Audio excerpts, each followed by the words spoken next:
Hey guys, hope you're doing great. Just wanted to shoot a live video. I'm gonna become a little bit more active and loud as I move into my quiet season in this wonderful oceanfront town. But wanted to share a little bit on a topic called the 21 day fast, which I'm actually in right now. So,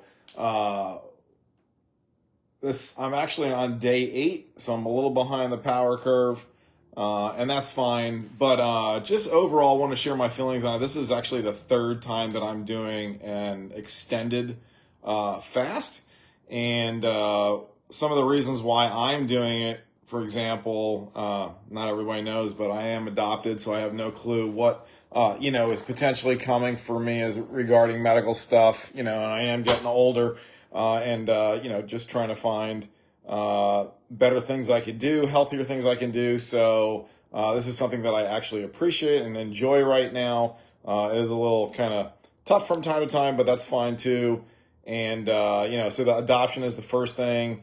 Second, I know a lot of y'all know that I went up to New York to do the SEAL swim about 2 months ago now, shy of that. And I think I actually broke my foot before it, which was really frustrating, but I wanted to commit it because a lot of people kind of had given money and stuff like that. And I did it and I was fine. And it's a really weird kind of thing going on with my foot right now. I probably just need to go see a podiatrist, as my spouse has told me multiple times. But, so I went and did the SEAL swim and came back from that. And I've had 2 ultra races on my calendar for this winter. And, so just like anything, trying to get things running and you're hurt and injured, obviously with that kind of a target in sight, you kind of got to overcome the challenges and find different ways to kind of pursue it, hoping that the foot's going to heal. So I basically kind of decided to do another 21 day fast. But the history on it is basically there's a guy named Gary Brecka, who's a human biologist and worked for the insurance and financial industry for a long time. And he and his team could basically decide if they had your family history, your labs, your lifestyle, and a couple other things. They could figure out to within about 30 days of when you would die. And that's really important for the insurance industry. And so he had the opportunity to work with Stephen A. Smith, Steve Harvey, Dana White, who's in charge of the UFC. And those 3 stories are absolutely fascinating, just kind of like on a curve.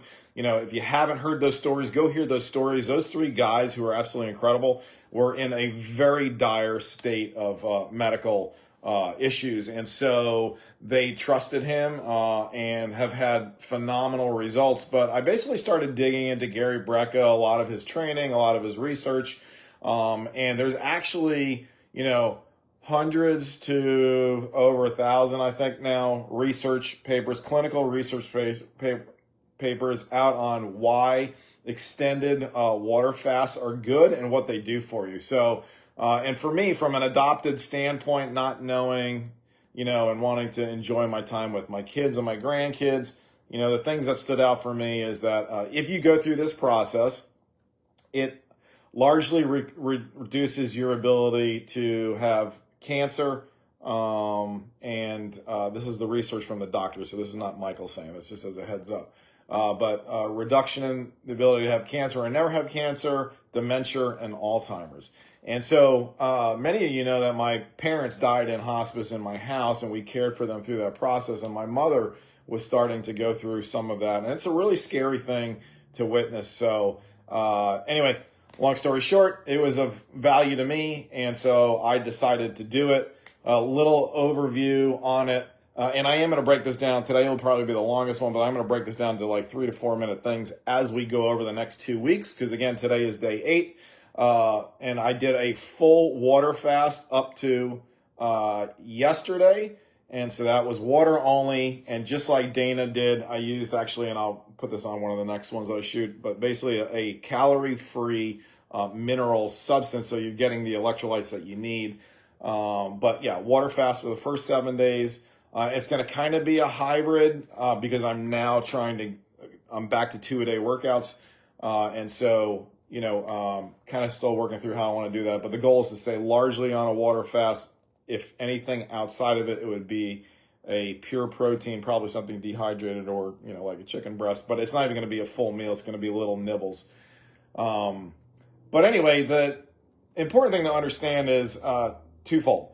One, most people who believe in ketosis have only gotten into partial ketosis. If you have, and I've been in partial ketosis many times, if you ever get into full ketosis, it's an absolute wild ride. I found myself in full ketosis the first time I did a 7-day water fast. Same process, same electrolytes, water only, 7 days straight. And all the challenge happens in the first 48 hours. So you're all up in your head. You're thinking about it. In our society, we have a very convenience lifestyle. Everything's at, arm's reach or just down the road. And we've gotten used to overeating. And my point of this video is not to tell people to stop overeating. That's not what it is. But I'm just sharing kind of like the experience that I've had. And because now I'm back in full ketosis right now and I'm flying and things are going great. So I just figured I would share it. So the first time I did it, did a 7-day. The first 2 days I was all up in my head. And I just remembered always saying to myself, just shut up and drink your water or pound your water. And really, that's something that I think causes most people to not be able to do water fast because they already think they hydrate well. And then they think when they're drinking more water that than they normally do because they're on a water fast, that they're drinking this extreme amount of water. But most people, from the research and things I've read and kind of testimonies I've heard, people are not even drinking close to the amount of water. Because the reality is if your stomach stays full of water, especially water with electrolytes, like you have zero hunger. And most people just will never get to that level because they're worried about, oh, I got to pee at work, or, I've got this hassle that's going to happen, stuff like that. So if you can make it through the first 48 hours, and I'm going to break down again over the videos, a couple different talking points, and you get into that 72nd hour, normally you're in ketosis. So anywhere between 48 and 72. When you go beyond 72 and you've been strict and you've done it all, you're in what I would call, I'm sure there's a medical term for it, but deep ketosis. And that is absolutely crazy. So what happens in those first 48 hours is someone said, your body's like, okay, I have no clue what the heck Michael's doing right now, but we're not getting fed like we normally should.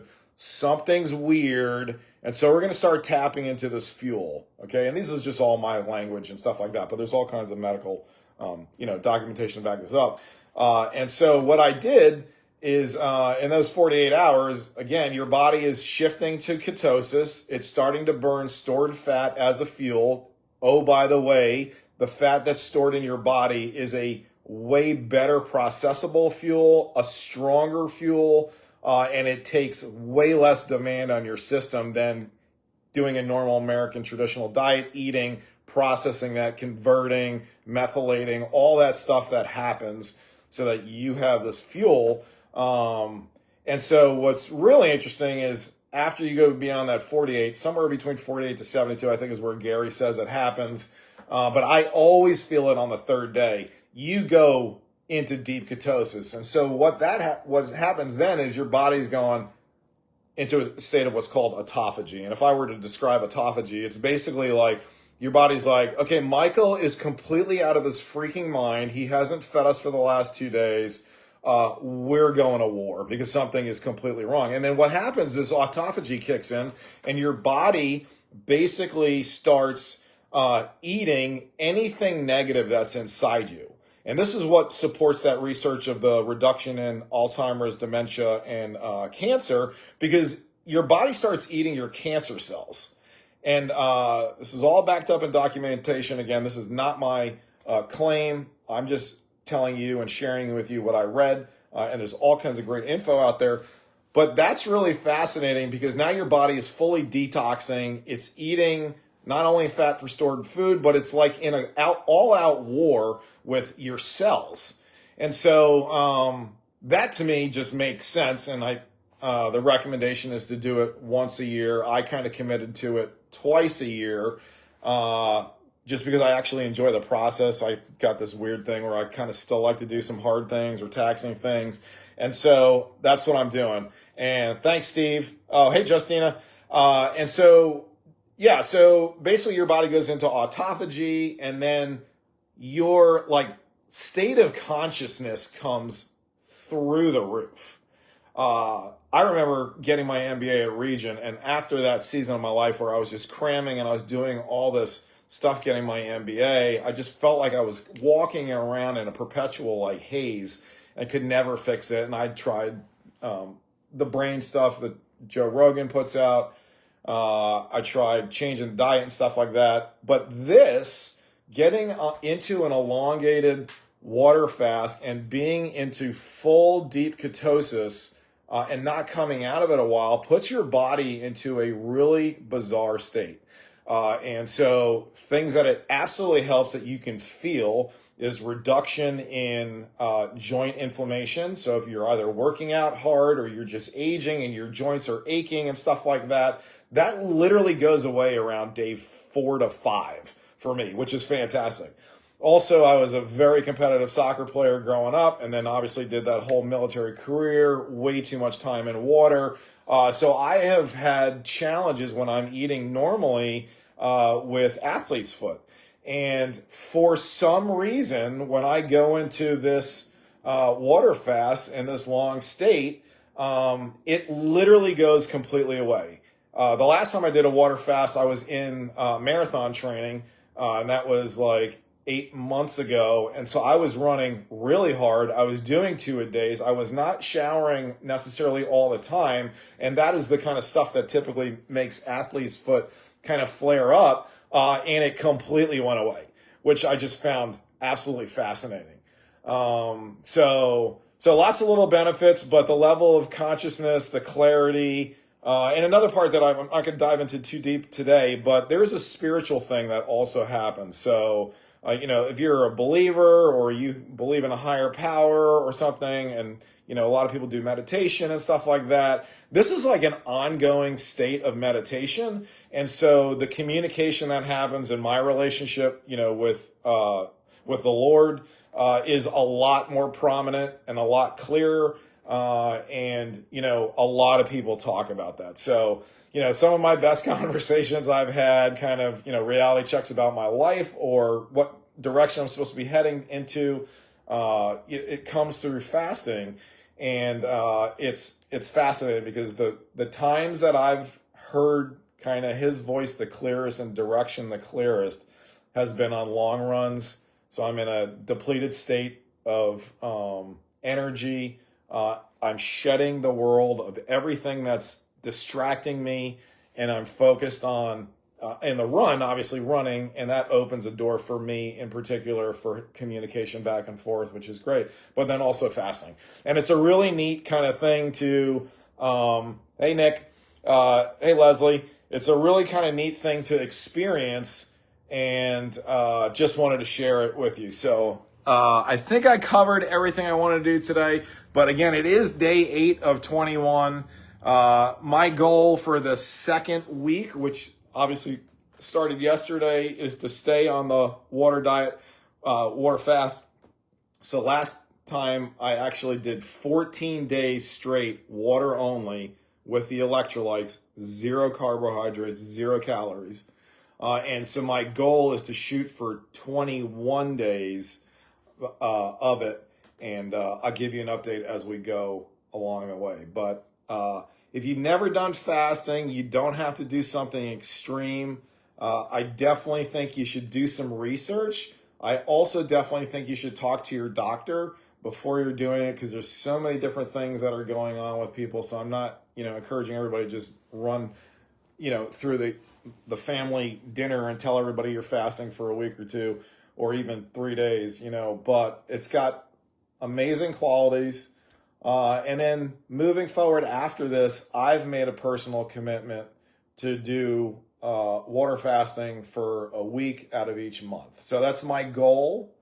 I'll share it with everybody just as accountability, but fasting is a phenomenal thing. Oh, and so week 1, I basically have come down 12 pounds, which is not surprising. But I'm drinking well over a gallon of water a day. And basically what I've seen kind of when I'm in this full state of ketosis on the water fast is normally about 1.8 to 2.3 pounds a day comes off, and it's not water weight. So and the other thing I got to do is I got to start taking pictures so I can really kind of chronologically share this with you. But great thing, just wanted to share it. I don't know, just felt like sharing today, and so hope everybody's having a great day, and I will continue to update people along the way. So yeah, think about it, read up on it. Awesome experience.